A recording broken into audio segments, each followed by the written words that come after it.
Welcome to the Mompowerment Podcast. My name is Iethar. I'm Ramatan. And welcome to episode 3 on how motherhood transforms us. And today it's part 2. Yes, today we'll be talking about rebuilding and rediscovering ourselves. So basically what we need to do is shift the focus that this transformation isn't just a loss, it's an evolution and it's bound to happen. So we need to accept it. This transformation actually makes us gain new strengths. So it gives us resilience, empathy, patience. It helps us with time management. Obviously, these are not, the minute you have a child, you get all these. No, it's over time. It's a long-term process, but there is a lot to gain from it. Statistics from the Harvard study in 2021 found that motherhood rewires the brain to be more responsive, organized, and emotionally attuned. Kind of like we talked about in the previous episode about the physical changes that happen in our brain and in our bodies. So this is just to reiterate that a little bit.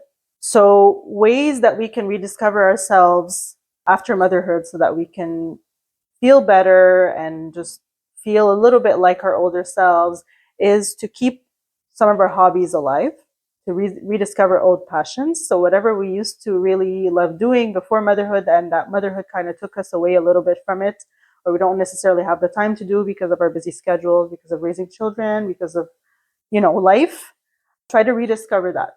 It doesn't have to be, a daily thing, it could be once a week, once a month, whatever. Just try to get back into the habit of doing whatever you used to really enjoy doing before. It's very important also to set boundaries at work and in personal life. So to create that kind of work-life balance and also to demand it,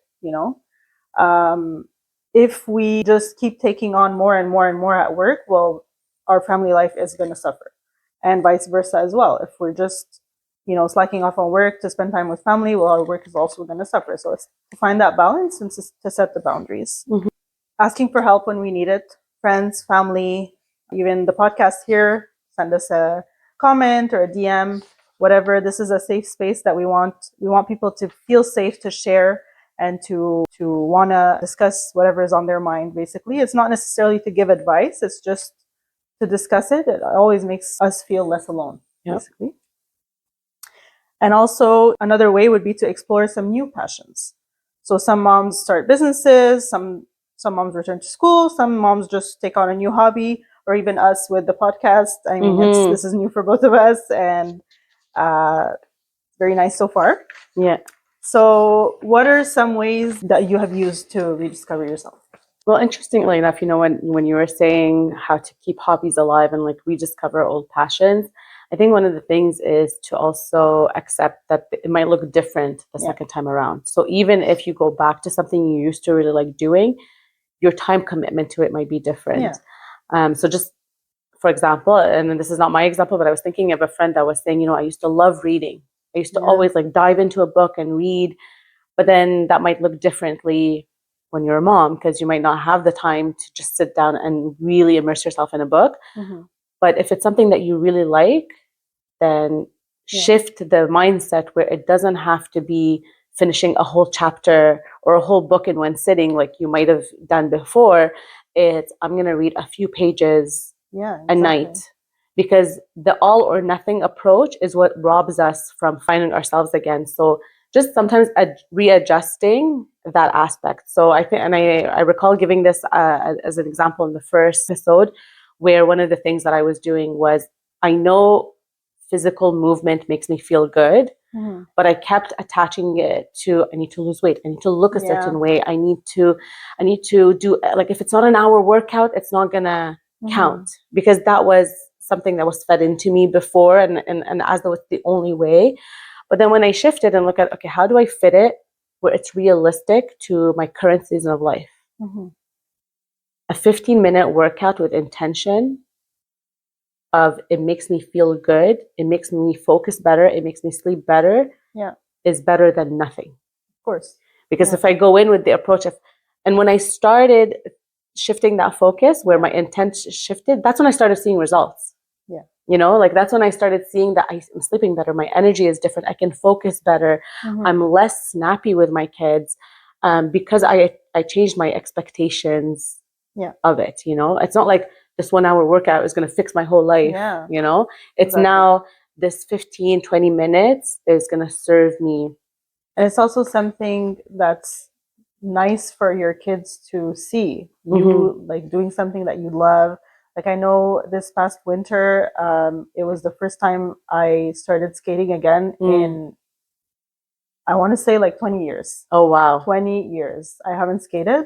And I used to be like in figure skating. No way. I didn't know that And I about did you. competitions. No. Yeah. I won medals and stuff. Oh like, my God. It's been 20 years.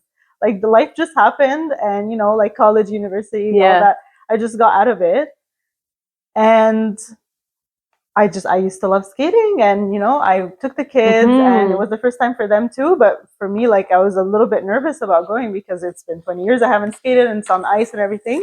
So we went, and you know, the first few minutes I was like trying to find my balance again, but it came back pretty quickly. And then the kids were so like proud of their mom seeing her like skating and stuff, and it made them want to learn to skate, and they learned like so surprisingly very fast. And you know, and they remember that. They remember like, mom, like you were so good, and you know, you remember when we went skating, we want to go again, all that. So yeah. It's not something, you know, a lot of people think, okay, if I'm gonna do a hobby, well, I have to be away from my kids. No, you don't. You can involve them in it, and it's actually a nice experience for them too. Yeah. And it kind of touches on when you were saying, you know, the setting boundaries, like at work or in personal life. It's in a way where you're also teaching your kids that I also need time for myself. It's setting a boundary with your kids of respecting the fact that mom also needs time. Yeah. You know, instead of falling into the, I feel guilty because I decided to go do this by myself. Yeah. It's reframing it so that they understand that this is actually important, because when mom takes time for herself, she comes back with more energy, even with us, you know? And so it kind of reframes it for us at the same time. So good to, I didn't know that about you. Yeah. Another way, obviously, is spending time with friends. I know once in a while we like to do like a girls' night or something like that. These always end up making us feel so much better, just to talk with other women, talk to other moms.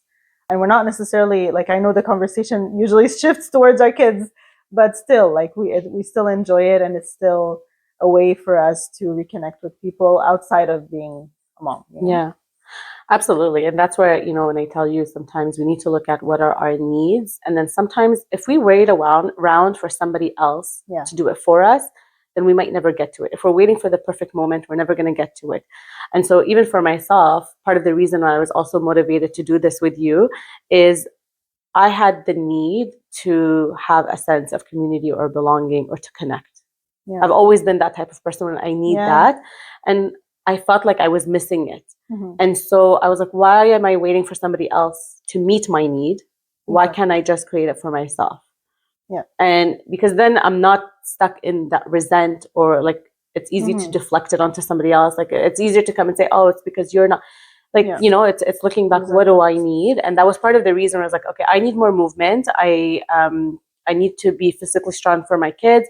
And so that's when I was telling you, like, let's sign up for the class. And then, you know, we joined 2 other friends that are doing it with us, because it was my need and I offered it. But then it turned out it was also your need. It was also the need of the 2 other girls that joined.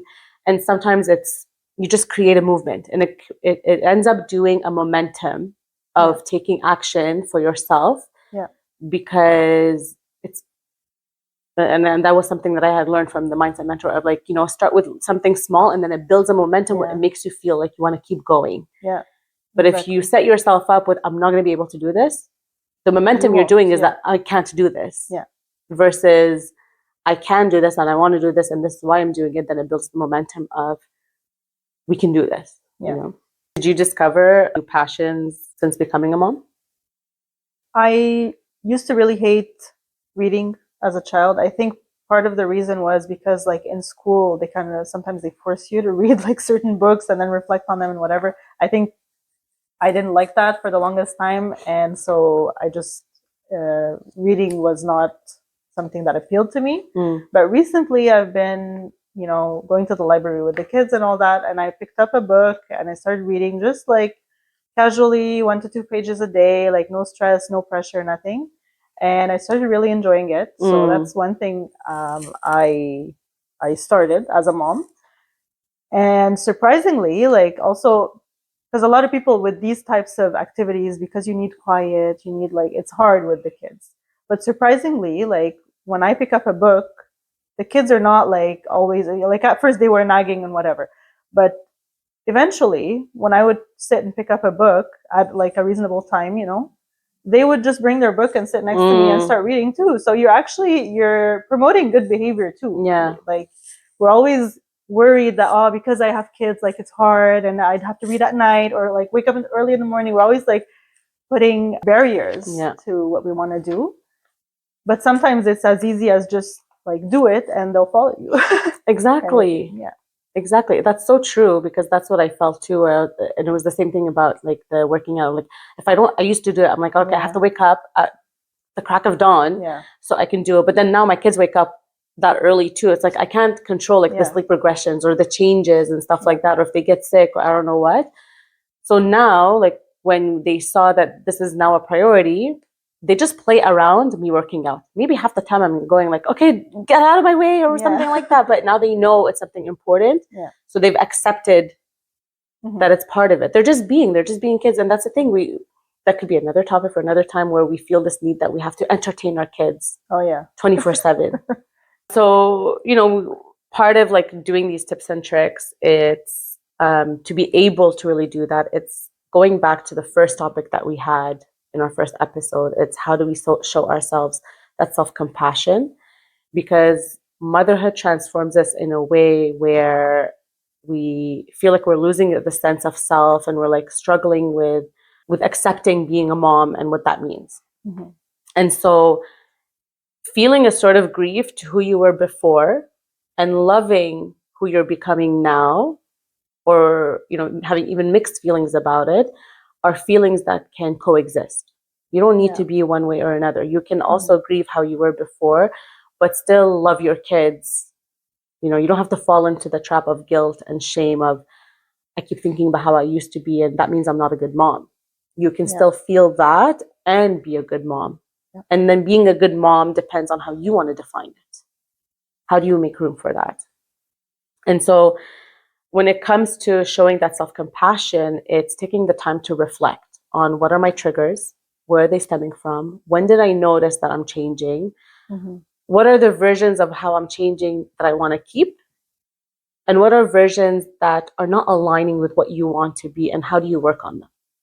How do you navigate those? Right. Because really, at the end of the day, you're not behind. You're not broken. You're just becoming more aligned with a new version of yourself. But it's a process. It doesn't happen overnight. And I'm saying this even for myself, because I noticed a shift where I am now as a mom 4 years in versus when I first became a mom. And I think it's only going to change more as we go through different seasons of life with our kids, but as they're going through different seasons of life, and how we're going to adjust to that. And I think the more experience you have in it, it really shifts the way that you experience motherhood. And I'm saying, like, I have an older sister, and she's been a parent for much longer than I am. And she's in a very different stage where, her kids are older. And so it kind of gives me a preview that it really never ends.